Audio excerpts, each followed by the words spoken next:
शक्तिपात के माध्यम से कुंडलिनी जागरण के संबंध में कुछ जरूरी जानकारी।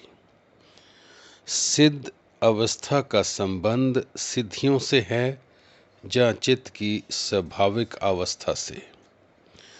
चित्त की अस्वाभाविक अवस्था में भी तपस्या के बल पर कई सिद्धियां प्राप्त की जा सकती हैं। सामान्यतः संसार में सिद्धि प्राप्त मनुष्य को सिद्ध पुरुष कहा जाता है, किंतु विचार किया जाए तो सिद्ध का अर्थ स्वाभाविक है। इसलिए सिद्ध पुरुष उसे ही माना जा सकता है जिसके चित्त की अवस्था स्वाभाविक हो।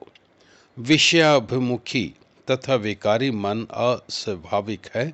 ईश्वर से भिन्नता की अनुभूति भी अस्वाभाविक है। अध्यात्म पथ का अंतिम प्रतव्य आत्म स्थिति की प्राप्ति है।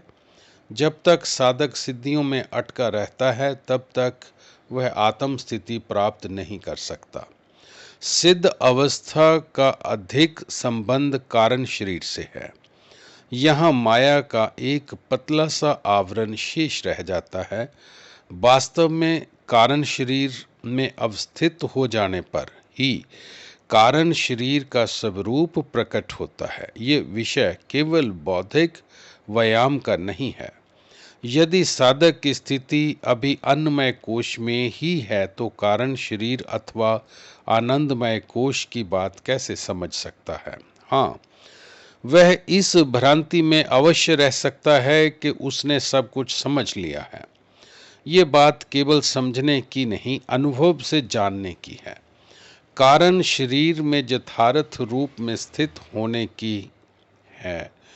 कारण शरीर में सूक्ष्म अति सूक्ष्म स्तर पर माया के पतले आवरण के इस और साधक बाह्य सिद्धि तथा उस पार अर्थात आत्म स्थिति साधक आंतर सिद्ध कहे जा सकते हैं। पतले आवरण की इस और की स्थिति भी बहुत ऊंची स्थिति है।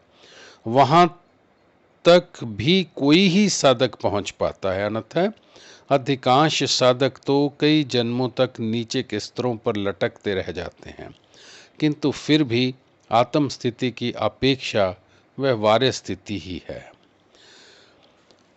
क्या साधन के द्वारा प्रारब्ध क्षय नहीं हो सकता? नहीं।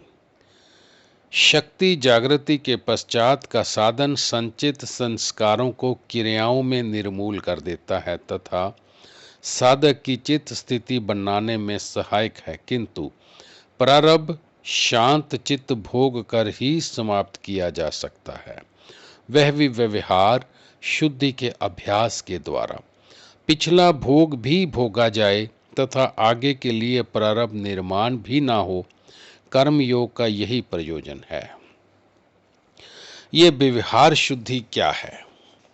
व्यवहार शुद्धि साधन का महत्वपूर्ण अंग है। योग का साधन कर्म यम नियम से आरंभ होता है तो वेदांत में विवेक वैराग्य के पश्चात शम दम का स्थान है। अहिंसा सत्य अस्तेय ब्रह्मचार्य तथा अपरग्रह 5 यम हैं जो आध्यात्मिक व्यवहार का आधार हैं।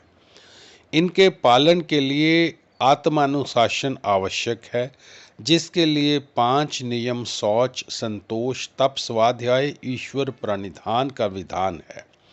यम नियम रूपी इन 10 बातों के अतिरिक्त कुछ भी सुझाव अनुकरणीय है।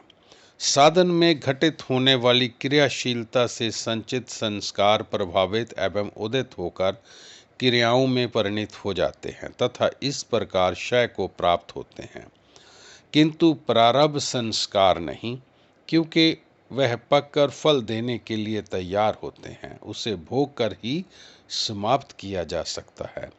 बीज जब तक गोदाम में पड़ा है संचित हैं, जब भूमि में आरोपित होकर अंकुरित पल्बित हो जाता है तो प्रारब्ध का रूप ले लेता है। भूमि में पड़े बीज के विषय में यह निश्चित नहीं कहा जा सकता कि वह अंकुरित होगा ही। कई कारण ऐसे हो सकते हैं जो उसके अंकुरित होने में बाधा बन सकते हैं। ऐसा बीज गोदाम में अथवा भूमि में पड़ा पड़ा ही सड़ जाता है। क्रिया शक्ति का भी यही हाल है। संचित को प्रारब्ध का रूप लेने से पहले ही जला डालती है, पर प्रारब्ध क्षय क्रिया शक्ति के कार्य से बाहर है। जब के आध्यात्मिक लाभ के लिए प्रारब्ध क्षय प्रथम आवश्यकता है। जय गुरुदेव।